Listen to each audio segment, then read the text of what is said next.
LinkedIn News.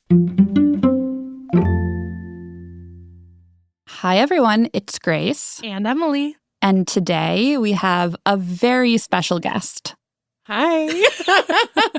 It's Leah. I'm back. So excited to be. That's right. Leah is back with us in the studio.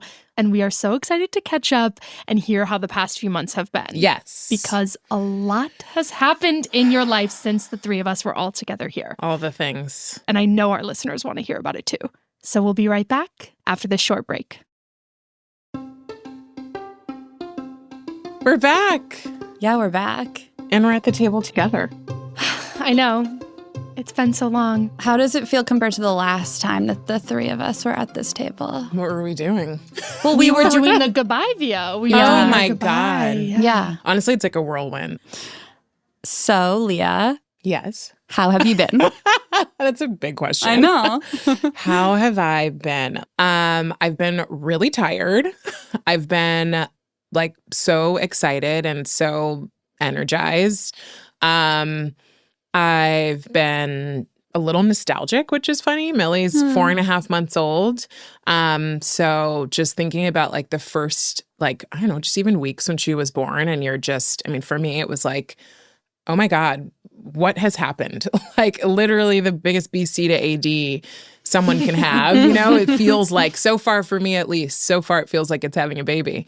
It's like, it's your life completely changed. So yeah, nostalgic a little bit for some of the beginning days of, you know, things that you don't know until you become a parent and you're taking care of this baby and learning that they need shushing or how to swaddle or, you know, the things that I never thought I'd be talking about on a regular basis, but I do now.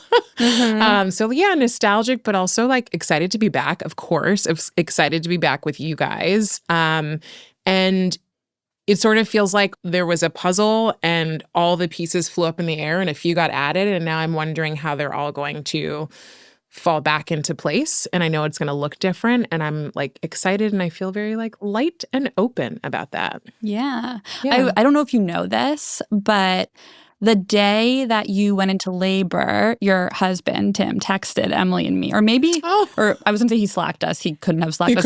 He texted us. And it was actually so funny. He was like, Leah's supposed to get you this document, but she's going to labor. We were like, don't worry about the document. It was the newsletter. He was like, I know she was supposed to send it to you guys. And I was like, okay. Like I think there are bigger busy. fish to fry. I totally forgot about that. I mean, it was very so nice of him to be worried about the show. Yeah. Of course. and we were just very touched to be included in this like very personal moment. So we knew when you went into labor. Yeah. But since then, the three of us have not had a chance to talk about like your birth story. If you want to share some of it.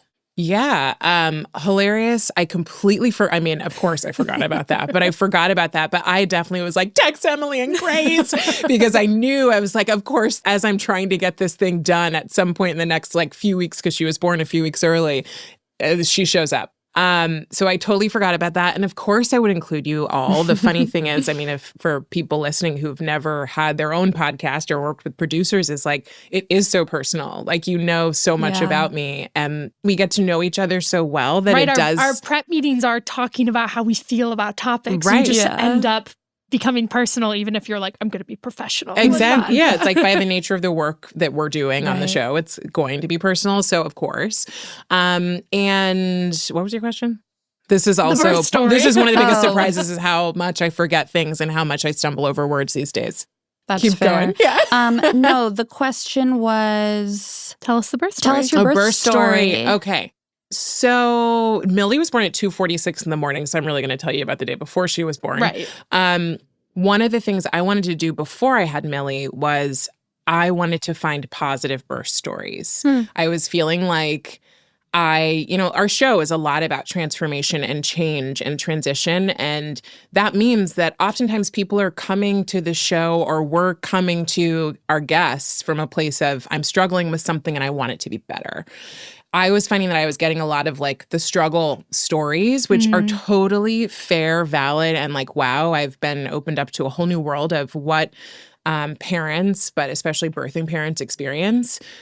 And I really wanted some positive stories. Yeah. So I started looking for them.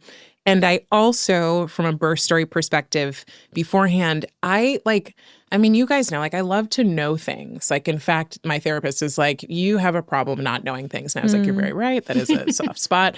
But like, I love to know things. And this was the one thing that like, we went to classes, we did all that stuff, but I honestly did not know. Like, no one can prepare you for this. You could read every book and it doesn't matter. And so in like November, I just decided that this is the one thing I couldn't control and that I would actually release control, which is a challenge for me. That like I would just let it go because I didn't even really have a personal enough reference point. Like, people can tell you all sorts of things, but it's your body, it's your family, it's your world changing. And I actually think that served me so well in the process of giving birth to Millie because I also didn't really prepare that well aside from laying clothes out and stuff out on a bed. I didn't write a birth plan. I didn't know I had 5 OBs within my practice. So I didn't know which would deliver the baby because we couldn't choose. Like, there were so many unknowns. I knew what hospital I was going to and that was about it. And I knew I was going to try to get a solo room like Beyonce, not a wing, but just a room. Did she have a whole wing? I think she took a wing. I'm sure she did. Fair. Yeah. Wouldn't you? Like, we all would. So I kind of went in blind with like beginner's mind is something we talk about in, mindfulness training. And so we had a great time. Like, aside from, painful, yes, all of those things. But I have an amazing partner. Tim is fantastic. He was there every single step of the way. He was there the entire birth. He was there for every class, for doctor's appointments, like he did everything. And so I felt really well supported, which probably also helped me in not feeling like I had to have this big plan as I had someone I could rely on. And so like after giving birth to Millie, what I found was many people who had difficult experiences, this doesn't take away from how difficult they were, but sometimes the difficulty in itself is just saying, I had this plan and this is what happened. And it did not go according to plan. And it happens all the time. So yeah, I mean, my birth story feels fairly straightforward in the sense that like I went into labor. I actually didn't know if I was in labor or not. So it started with me using Reddit to try to figure out if I had in fact gone into labor. And Reddit confirmed for me. Correct. Gotta love Reddit. Love Reddit. It's changed my life. Like my motherhood journey is like peppered with Reddit threads. I love that you're on Reddit now. I know. I'd never like so used it before. Off-brand, but like so right for this. I know. I mean, God, stage. finding the strollers on Reddit and just like listening to reading people's responses and little arguments. It's fun. It's drama, but it's also so much information that I love. So I went on Reddit and realized I probably was. I called my favorite OB. She was like, okay. She's like, listen, don't run, but walk quickly to the hospital. Okay. Like, get yourself there. I was like, okay. So then I really start freaking out. And like, how funny, right? I didn't grow up in New York City. I grew up in California. So these moments feel so New York because we didn't get in our car. We like hailed an Uber, got in, and the Uber is like, hi, guys, what's going on? And like, Tim is like, I'm going to lose it. And it felt like in the movies in the 90s, like a step on it moment in the taxi. Yeah. And so we end up, getting to the hospital. And then I just like roam the hallways until they let me go and change. I learned so much, and like I won't share every single detail, but I'll say that like for me the process felt pretty like calm, pretty straightforward. I was in a room with my husband having popsicles, like sneaking a bunch that I probably shouldn't have had, and having water for 12 hours was my labor time. I pushed for like an hour 15, turned on meditation music. We did breathing exercises together while I was in labor and active labor. And then Millie was born and Tim cut the cord, which was really cool. And they put her on me. And I mean, you can't help but just cry because you're like, oh my God, this human, we had a baby. Yeah. And you're like, oh, we have a person. It's so amazing. I mean, I always think about that quote. Have you guys heard this? It's like, they describe birth as like the most ordinary miracle. Yeah. It happens all the time. And yet, you're like, it's how? So crazy. Oh my God. Yeah. We look at her all the time and we're like, what do you mean? This is ours. Like, I mean, you get home with this little human in a car seat and you're just like, so now I bring it in? Yeah. Now it lives with us. I love that. Forever? Yeah. What was it like the moment that they put her on your chest? I actually like two things. One is it was a crazy feeling for me in the sense that it's just like I've never thought of myself as a mom. Like I've never thought of myself as someone super maternal. I've never been the person who's like, I can't wait. I knew I wanted a family, but to have a person put on you and to know that that person's been with you for the last 10 months. Yeah. Pregnancy is 10 months, people. That's something else they don't really teach you. And so 10 months, 40 weeks, she's been with me, and to have like to see her, you don't know what your kid's going to look like. You know, you don't know anything. You don't know like if they'll have hair or not, like skin tone, like, I mean, everything, eye color, all of that.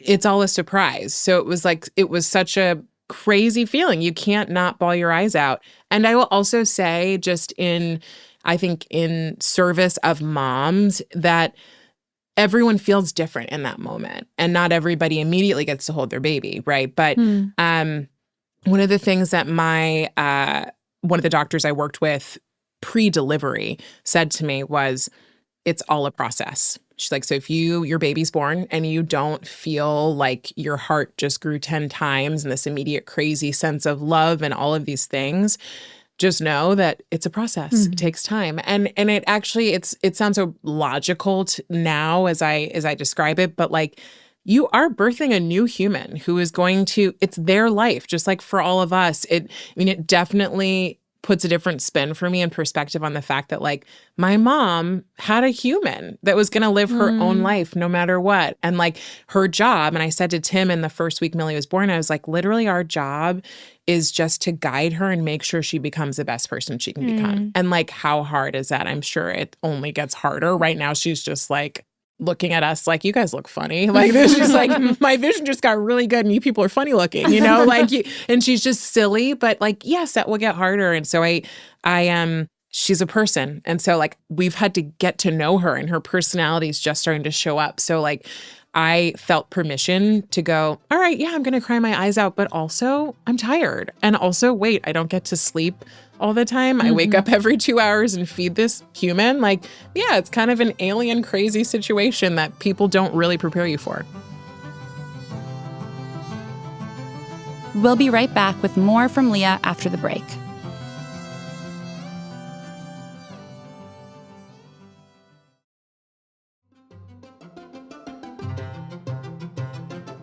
And we're back with an update from Leah. I'm curious as you tell the story, Leah, the thing that's so interesting and why it's so fun to hear people's birth stories is just all the different ways it could go. Like you said, it's unpredictable. And you can read these books, but you can't really prepare. And to me, that seems like the perfect recipe for anxiety. Like this huge event on the horizon, you know your life's going to change, and you can't really know how your experience is going to go. So I'm really curious. You talked earlier about like how it was important to you to try and give up control. Yeah.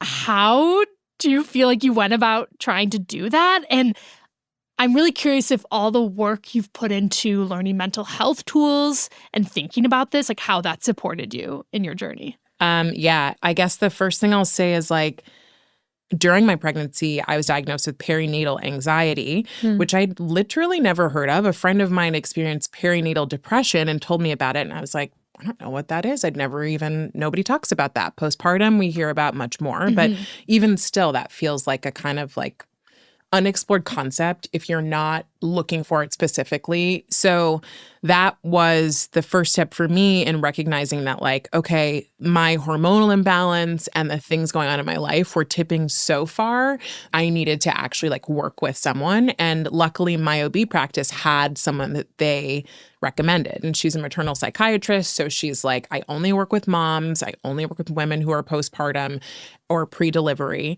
And so, she ended up recommending me to a group that works with people on anxiety and specifically OCD, which was a new concept for me to even be thinking about in relation to myself. I was going through a lot of, and we've talked about this before on the show, intrusive thoughts, but they were worse. And it was really hard to control. And I'd never really tried to with a professional. I'd listened to books and like I'd done a lot of that work, but I knew because I was having a baby, I needed more. And so one of the tools that I used with this woman, Allison, who I will say, like, the work I did with her was more meaningful than a lot of the work I've done in any therapy or anything else, because it happened at a time when I really needed it. And it was the type of work we did together is called ERP. And it's about exposing yourself essentially to the things that you fear. And that can be really scary. So like most people don't want to do that. So I danced around that work for a long time. But when I realized that like Millie, I was having a baby and that baby could be impacted by how I was working through my anxiety, I was like, I got to do this. Yeah. So one thing I'll share is, which you all just reminded me of. Like I literally pulled out my phone because I was like, ooh, right, a good tool. Something that they talk about in this work is scripts. And they have script prompts that allow you to essentially like kind of like Mad Libs, like fill in the blanks. And so I'm going to read it to you so you know kind of the work that I was doing. I'm happy to also read one of my personal scripts. But the general script is about being able to give up control, and the I'd say the baseline of the work that I did was being comfortable with uncertainty. And Allison would, as I would talk through different fears I had, go, maybe. And I was like, that is so uncomfortable. I'm like, wait, you're supposed to be making me feel bad. Yeah, you're supposed to say it's not going to happen. Right, correct. It's like, I'm like, there's only 1% chance. She's like, yeah, maybe. Yeah. I'm like looking at you like I don't have any like left, which I guess is the point. Air. Correct. That's the point. But like straight up, maybe. Like, but for real. Yeah, for real. But maybe. So like then what? But then what? Yeah. So let me read you the script. It's not just like maybe. Bye. I'm willing to live in a world where you add in your core fear. I wake up and I have the thought that.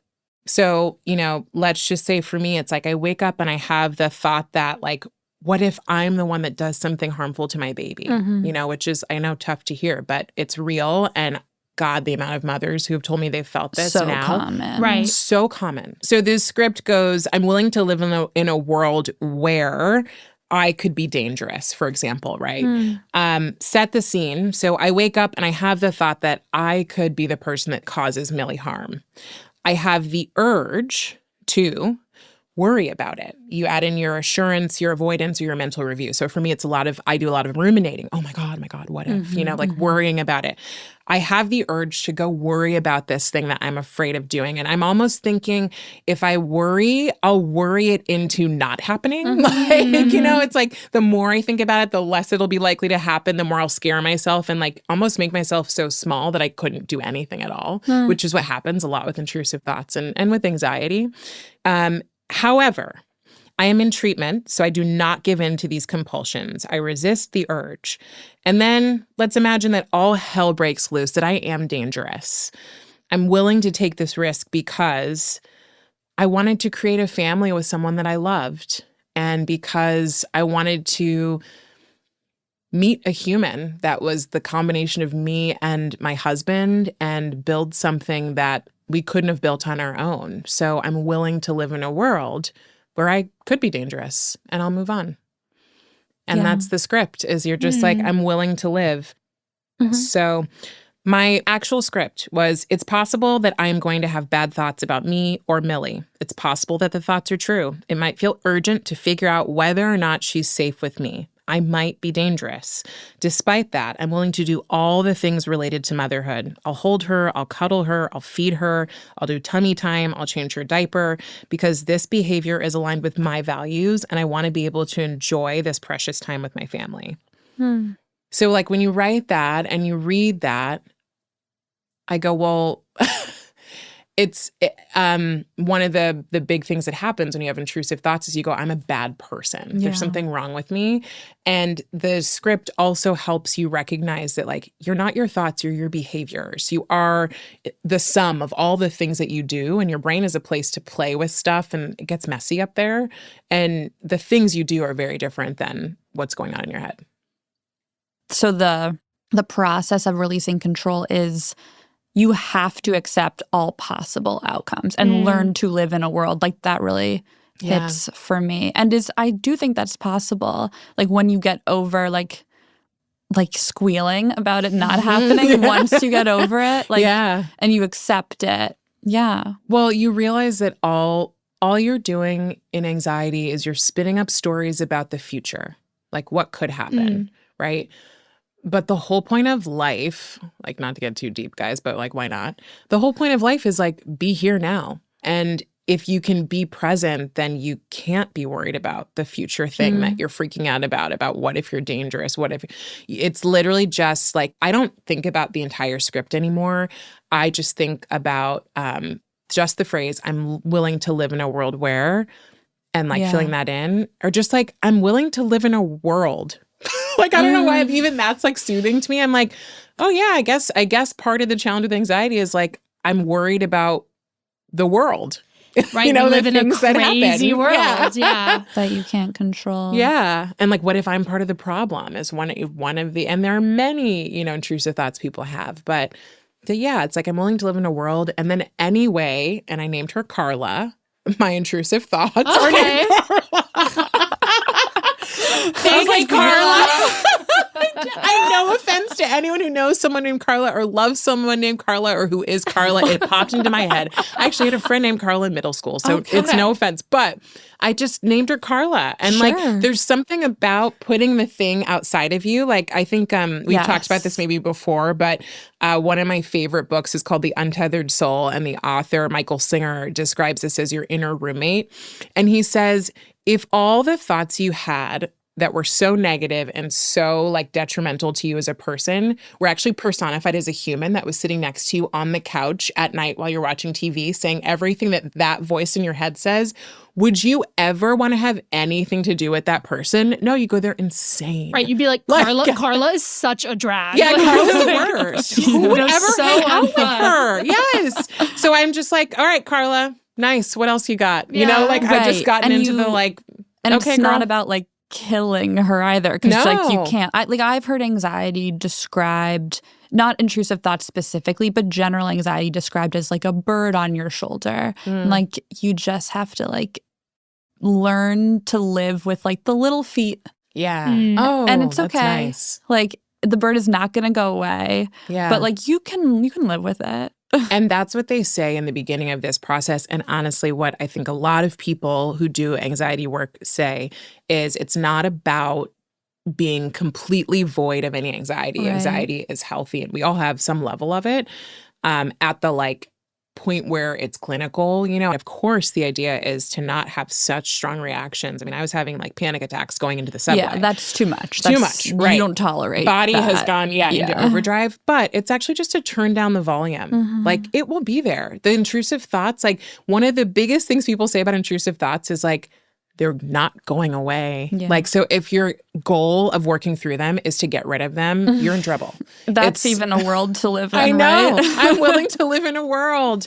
And you know what also, guys, I will say, the minute you tell somebody the kinds of thoughts that you have, if you are someone struggling with that, whether you're pregnant or not or whatever, you will have so many people coming to you going, oh my God, me too. Like I was on 3 months into having a baby, I was on like an expert panel for moms. And I'm like, how did I get here? But I wanted to share my experiences with moms who were pre-delivery and had not yet given birth to their babies. And I talked about intrusive thoughts and nobody else did. And then I got all these messages from people and had conversations with people who were like, I really liked that session and I kind of have like had that, you know, like trying to tiptoe into it because they didn't feel permission. So part of my joy in this is like, let's talk about it. Let's give everybody permission to have it happen. And gosh, like the last thing we need is to feel shame about what we're experiencing and not get support. Yeah. That's really beautiful. Yeah. Thank you. I do think that's a really good segue to, like, even before we started recording, you were saying you feel light, you feel breezy. And, like, that's kind of a post-baby thing. Yeah. I just want to hear more about that. It feels very related. You know what's funny is one of the first people I interviewed in 2020, like when I first joined the team, so 2022, she is a psychologist that works with entrepreneurs. And something she said to me was that the brain of an entrepreneur kind of resembles the brain of a new mother. And I never forgot that. And I was like, oh, like this show is something that I created. I didn't get like told to do it, right? And so this was my baby. And now I have another baby. And so like there are things with that first baby that, I held so tightly. And I can look back now, and I mean, I was feeling some of that probably right up until my mat leave. Like there were things I was holding so tightly around the work I was doing and the way it was getting done. I mean, all of these different things that I just wanted to control, and I don't feel that anymore, and not in a bad way. I feel it in like a healthy way. I've just opened. I'm like, I am open. It makes me think like to open yourself up to curiosity, you have to release your grip a little bit sometimes. Yeah. So I'm excited to see like what new things you're curious about. And how it and I don't comes even into know. the show. I know. It's like, I don't know. And it's kind of fun to just not be so tight about things. Yeah. Yeah. I will actually add that something I started doing during my mat leave at month like 3 was I hadn't been writing in my 5-minute journal, which is the way that I practice gratitude. And I hadn't been doing it for a long time. And I was like, I'm just going to do it. And part of the reason was I really committed during my maternity leave to be fully present. And a friend of mine said to me at one point in like the 3rd week of Millie's time on the earth, he was like, don't wish anything away. Jonathan Fields, who has a show called The Good Life Project and also Sparked. And so he was like, don't wish any moment away. And I was like, you're right. I'm not wishing anything away, not the late nights, nothing. And so I truly stuck to that and then added my gratitude in because I was feeling like there are so many things going on in my life right now that I want to be grateful for. And moments go by so fast. And I knew even at the start of mat leave when I was like, bye, and I was so sad to leave you two, like you just realize it feels like we snapped our fingers and here we are. Yeah. And so I want to add that because I do think it's really important to practice what you preach, but also, the gratitude thing is really simple and it's honestly changed how I felt. I think if I hadn't have started to do that, the energy I'm showing up with now would not be the same. I'm different and I want to keep that different feeling. So what's the other thing that you asked me about is work. So, I mean, day one, I had a lot of adrenaline. I was like, oh my God, I'm going to work. Like it felt like back to school. I put on my clothes. I was like, I'm going to get on the train. Tim does drop off in the morning, so I don't have to worry about going to drop her off and like getting overheated because like we carry her. I'm just like, oh, I'm in a great spot. So I get down to the office. I'm super happy. It's a fantastic day. Day 2, I wake up and like everything seems to have just shifted. Like it was like we couldn't figure out who was doing what. Do we take the stroller or the carrier? I want the stroller. He wants the carrier. It's like things that you're like, how are we arguing about this right now? Yeah. And then like my outfit, I was like, my outfit's everything was falling apart. And I'm just like, I just got to go. And so I like fly out of the front door and I turn back around and I was like, God, why did I just start all of these? I pulled all these threads loose and then I was like, bye. And I just walked back in and I was like, I miss her. And I just like bawled and he just hugged me and he was like, I know, this is really tough. And like, I was then the woman on the train who was like on the express train going downtown in my sunglasses, kept them on underground and was just bawling my eye. Like I could honestly not chic. stop. I know, not kind of chic. I also couldn't find a seat, so I felt even more chic because I was just like standing. I love crying on a train. Like, what? And then you think so like, New York. you're like, what do people think is going on with me? Like, so that was me just like wiping tears under my glasses, my sunglasses. And I just couldn't stop crying. And I got into the office and saw Jessie, who runs Hello Monday. And she's like, how you doing? And I was like, I'm unwell. Like today I'm unwell. And she got it. And that's one of the cool things about working with people who do have children. Like I didn't even think about that as a thing that I would care about until having a baby and going, oh, we get it. It's like you kind of entered this club where you just know the person's going to get what you're going through, even if you have completely different stories and experiences. So I think, number one, I literally salute every person who has come back to work as a parent.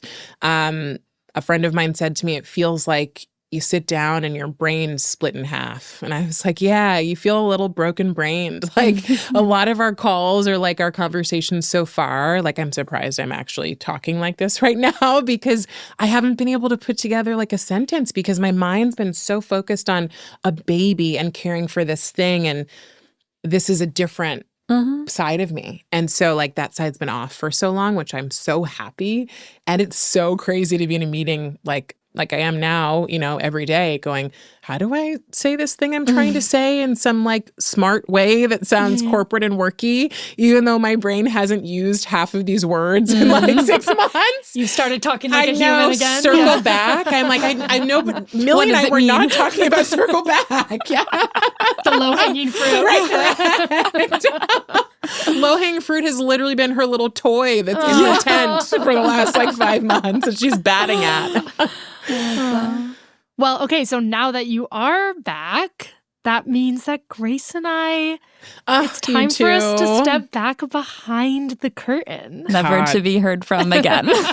Why do I feel like you're excited about this? There's like smiles everywhere. No. As I've said before, it's very unusual for podcast producers to be as front and center as Emily and I have been for the past few months. We've learned a lot. We've had a lot of fun.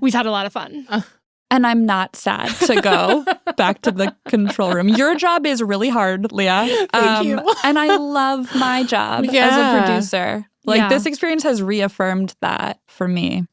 Well, you know, we were talking about this the other day. Like, number one, you guys are incredible. Like, unbelievable. The fact that I could go be with my baby and not think about this is obviously part of LinkedIn's policy around how we leave and Matt leave. But it's also the fact that I could trust the two of you and I just believe in you so much that it never crossed my mind that there'd be an issue. And how funny that the other day we were talking about the fact that you're like, I'm ready to go back behind the curtain. And I'm like, I can't imagine being back there, you know? And it's so nice, right? It's like I don't know if you guys have seen that movie Soul, but it's like we all are, I don't know, wired to do different things really well, you know? And so like, I know that if I went back there and tried to like do the chords, that you can already tell how badly it would go. Do the chords. I love it. Emily, we do the chords so good. We do the chords. Yeah. That's going to be my recommendation for you guys. They did the chords. If you ever need a reference, I'll say they did the chords well. Well, ultimately, we just wanted to say it's been such a pleasure to support you, Leah, during this special time, but also to get a chance to connect with and speak directly to our listeners, which is not something that normally happens. So we just want to take a minute to say to you, our listener, thank you for sticking with us and for being part of this journey. And they're not going anywhere. Yeah. I'll bring them back out at some point. I'll force them from behind the curtain. Guys, if I end up producing this show, it will be terrible. So we can't do it for long, but we'll teach you how to do the chords. Yeah. I do chords. Who wants to do the credits? I think we should pass them back to Leah. Here we go. Everyday Better is a production of LinkedIn News. The show is produced by Grace Rubin and Emily Reeves. Asaf Gadron is our sound engineer. Tim Boland mixes our show. We get additional support from Alex Kutsiansova and Ali McPherson. Sarah Storm is our senior producer. Dave Pond is head of production and creative operations. Maya Pope-Chappelle is director of content and audience development. Courtney Koop is head of original programming. Dan Roth is the editor-in-chief and VP of content development at LinkedIn. And I'm Leah Smart. Thanks for coming with us, and we'll see you next week.